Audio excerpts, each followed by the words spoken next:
Each day, users around the world navigate the internet, interacting with various sites presenting a wide range of content using text, images, videos, and other multimedia. To access this web-based content, they use a web browser. Popular browsers include Microsoft Internet Explorer, Google Chrome, and Mozilla Firefox. In basic terms, a browser's function is to fetch a page from a remote site, that is, a web server. To design these web pages, developers use the hypertext markup language, abbreviated as HTML. HTML uses special markup tags to define content formatting. One set of HTML tags may provide specifics about a photo that is to appear on the page, yet others to control formatting, such as the use of bold or italic fonts. Today, you will get started with several common HTML tags that will allow you to build simple web pages. To create HTML file, you can use a free text editing program such as the Notepad accessory program that comes with Windows, Sublime Text, Atom, and more. Besides a text editor, also use web development software such as Dreamweaver or Microsoft Expression Web. This specialized software allows a developer to create web page content via a drag-and-drop feature and visual user interface. HTML uses elements to describe the structure of pages. Elements are usually made up of two tags, an opening tag and a closing tag. The closing tag has an extra / in it. Tags act like containers. Tags tell the browser something about the information that sits between their opening and closing tags. The structure of HTML follows a particular pattern. The opening HTML tag indicates that anything between it and a closing HTML tag is HTML code. The head tag contains information about the page. You will usually find a title element inside the head element, contents of which are shown in the top of the browser.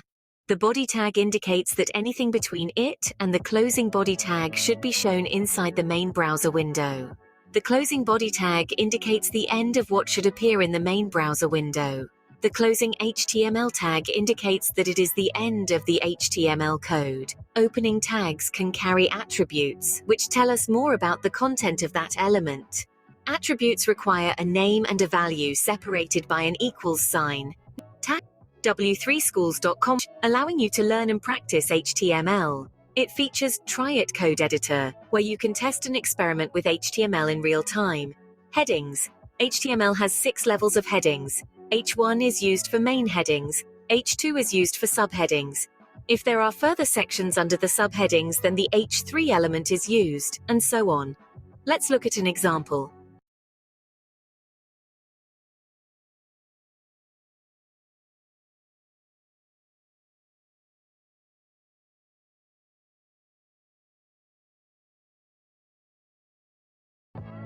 To create a paragraph, surround the words that make up the paragraph with an opening P and closing P tag. By default, a browser will show each paragraph on a new line with some space between it and any subsequent paragraphs.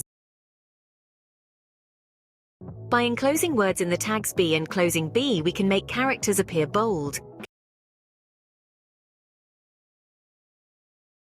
Characters between I and closing I tags appear italic. Let's consider an example. Let's see what these codes generate.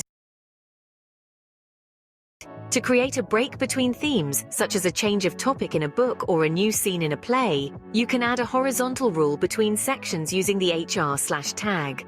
Look at this example. Let's view the output of this code. Now let's dive into the world of superscripts and subscripts in HTML. This is another fantastic tool in your HTML toolbox that allows you to add more depth to your text content. Superscripts and subscripts are used in various contexts, such as mathematical expressions, chemical formulas, or even the suffixes of dates. Now, how do we create them in HTML? Well, it's quite simple. The E element is used to contain characters that should be superscript. This can be used for the suffixes of dates or mathematical concepts like raising a number to a power.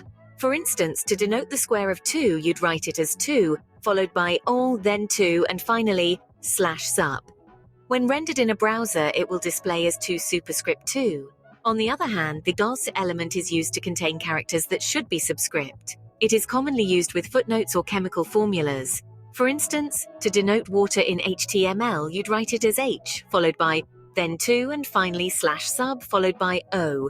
When rendered in a browser, it will display as Subscript 2.0, the chemical formula for water. The browser will automatically show each new paragraph or heading on a new line. But if you wanted to add a line break inside the middle of a paragraph, you can use the line break tag //. We've now navigated through the basics of HTML, including its structure, headers, and text formatting. Begin building your own web pages. Delve into the depth of HTML. Remember, it's consistent practice that leads to perfection. To consolidate and evaluate the knowledge gained, follow the links in the description below and complete the interactive tasks. Gulsum Dosanova was with you. Until we meet again, happy coding!